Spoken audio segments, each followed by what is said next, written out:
Thế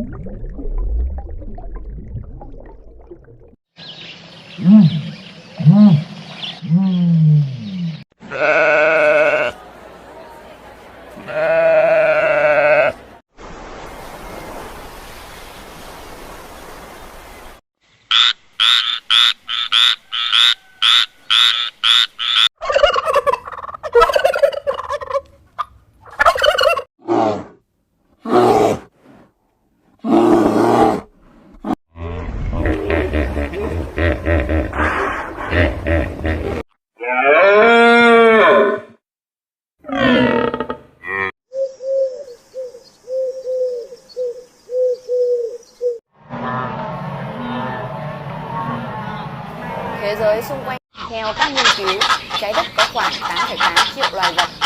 Một con số khiếp phải không nào? Con người chúng ta thậm chí mới chỉ khám phá được 1/4 thuộc sống cùng với chúng ta như con chó, con mèo, những động vật được nuôi cung cấp thực phẩm, vật trang trí cho con người như con gà, con bò, con vịt, con cừu, con dê, một vài loài được nuôi.